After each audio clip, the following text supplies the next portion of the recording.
শেখ হাসিনার চেয়ে বড় স্বৈরাচারী আসার জন্য প্রস্তুত রয়েছে মনে করছেন নাসির উদ্দিন।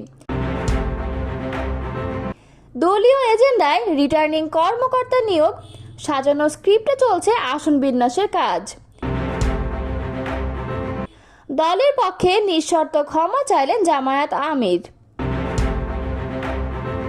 জামায়াত নেতা আজহারের খালাসের প্রতিবাদে ঢাবিতে বিক্ষোভ। এতক্ষণ শুনছিলেন সংবাদ শিরোনাম, এবারে বিস্তারিত।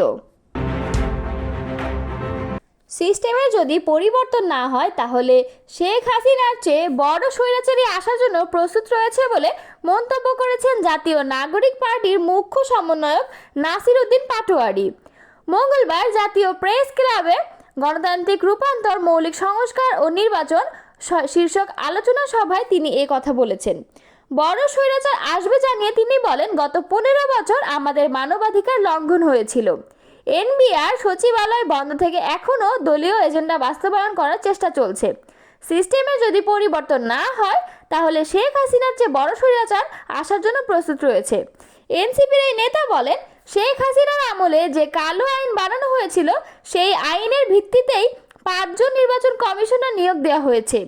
আমরা শুনতে পাচ্ছি সেখানে বিভিন্ন দলের রিটার্নিং অফিসার, নির্বাচনী আসনে বিভিন্ন দলের সুপারিশকৃত লোক দেওয়া হচ্ছে। তিনি বলেন, আমাদের 3টি ভিত্তিমূল হলো সাম্য, মানবিক মর্যাদা ও ন্যায় বিচার।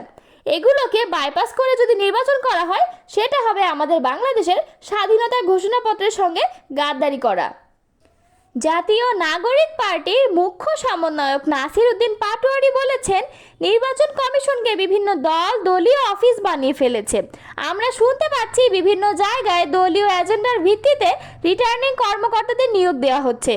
মঙ্গলবার জাতীয় প্রেস ক্লাবের মাওলানা মোহাম্মদ আকরাম খাঁ হলে ঢাকাস্থ সেনাবাগ জাতীয়তাবাদী ফোরামের উদ্যোগে সংকট সমাধানের একমাত্র পথ গণতন্ত্র শীর্ষক আলোচনা সভায় তিনি কথা বলেন। নির্বাচন কমিশন নিয়ে পাটোয়ারি বলেন, বাংলাদেশকে গণতান্ত্রিক প্রক্রিয়ায় নিয়ে যাওয়ার জন্য সবচেয়ে বড় যে স্টেক হোল্ডার সেটা হচ্ছে নির্বাচন কমিশন। নির্বাচন কমিশনের 2022 সালের যে কালো আইনটা রয়েছে, যেটা শেখ হাসিনার আমলে তৈরি করা হয়েছিল, সেই কালো আইনের ভিত্তিতেই এই 5 জন কমিশনার নিয়োগ দেওয়া হয়েছিল। তাদেরকে কমিশনার না করে দলীয় চেয়ারম্যান, দলীয় ভাইস প্রেসিডেন্ট, দলীয় সেক্রেটারি এভাবেই যদি আমরা বলতে পারতাম তাহলে হয়তো তাদের সাথে অনেক বেশি মানানসই হতো। তিনি বলেন, গণ অভ্যুত্থানের 10 মাস পূরণ হয় নাই, এর মধ্যে তারা নির্বাচন কমিশনকে বিভিন্ন দলের একটি দলীয় অফিস বানিয়েছে। আমরা শুনতে পাচ্ছি বিভিন্ন জায়গায় দলীয় এজেন্ডার ভিত্তিতে রিটার্নিং কর্মকর্তাদের নিয়োগ দেওয়া হচ্ছে। আমরা শুনছি বিভিন্ন দলের সাজানো স্ক্রিপ্টের আসন বিন্যাস প্রক্রিয়ার কাজ চলছে। আমরা তাদেরকে বলবো, সময় আছে, ভালো হন, সময় গেলে আপনাদের সেই সুযোগ আর পাবে না। তিনি আরও বলেন, আমরা ডেমোক্রেসির বাংলাদেশে আর কোনো অটোক্রেটিক গভর্নমেন্ট দেখতে চাই না। আমরা যদি সংস্কার প্রক্রিয়ার মধ্যে দিয়ে না গিয়ে নির্বাচনে যাই তাহলে যেই সিস্টেমটা আমাদের চলমান রয়েছে তাতে আমরা মনে করি বাংলাদেশের নতুন একটা স্বৈরাচার আবির্ভূত হবে। অর্থাৎ সিস্টেমের যদি পরিবর্তন না হয় তাহলে শেখ হাসিনার চেয়ে বড় স্বৈরশাসক আবার বাংলাদেশে আসতে প্রস্তুত হয়ে রয়েছে। এই স্বৈরশাসকদের ঠেকানোর জন্য আমরা আর রক্ত দিতে চাই না। আলোচনা সভায় আরও বক্তব্য রাখেন এনসিপির সদস্য সচিব আক্তার হোসেন, অধ্যাপক দিলারা জামান, এপি পার্টির সাধারণ সম্পাদক ব্যারিস্টার আসাদুজ্জামান ফুয়াদ এবং অন্যান্যরা। বাংলাদেশ জামায়াতে ইসলামীর নেতাকর্মীদের কোনো আচরণে বা কাজে কষ্ট পেয়ে থাকলে নিঃশর্ত ক্ষমা চেয়েছেন দলটির আমির ডাক্তার শফিকুর রহমান। মঙ্গলবার 27 মে রাজধানীর ডিপ্লোমা ইঞ্জিনিয়ার্স ইনস্টিটিউশন মিলনায়তনে আয়োজিত সংবাদ সম্মেলনে দেশবাসীর কাছে ক্ষমা চান তিনি।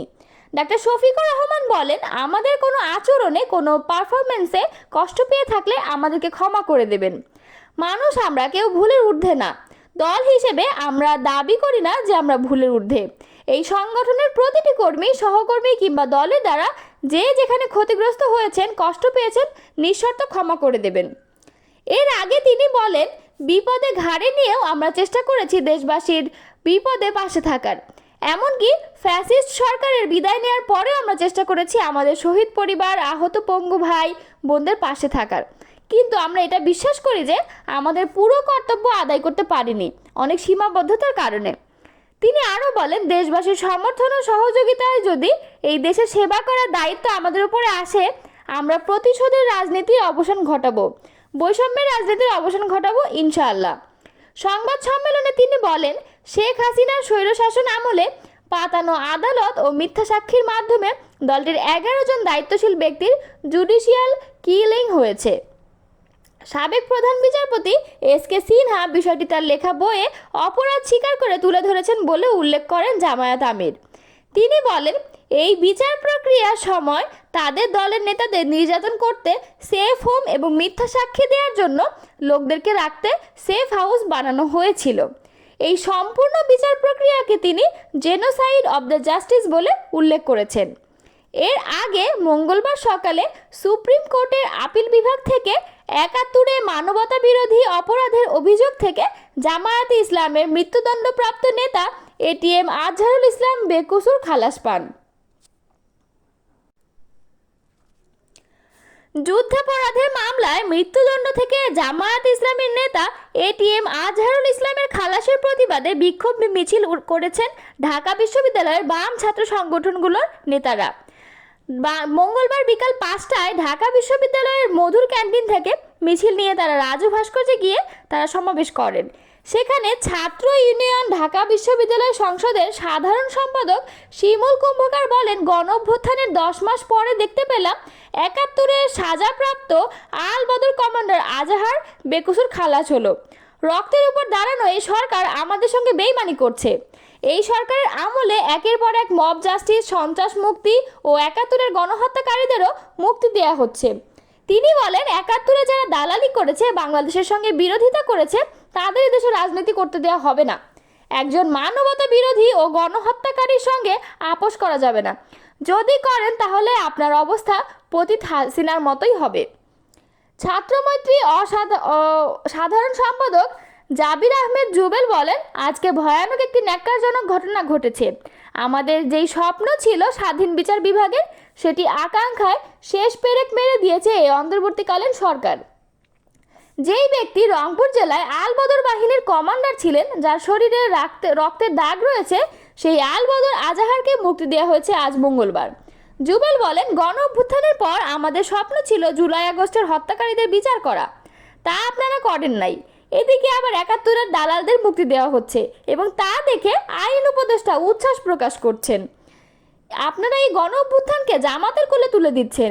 আমরা এই দেশের মানুষ 71 ভুলি নাই, তাই আমরা 71-এর বিরোধিতাকারীদের বিচারের জন্য বৃহত্তর কর্মসূচি ঘোষণা দেব।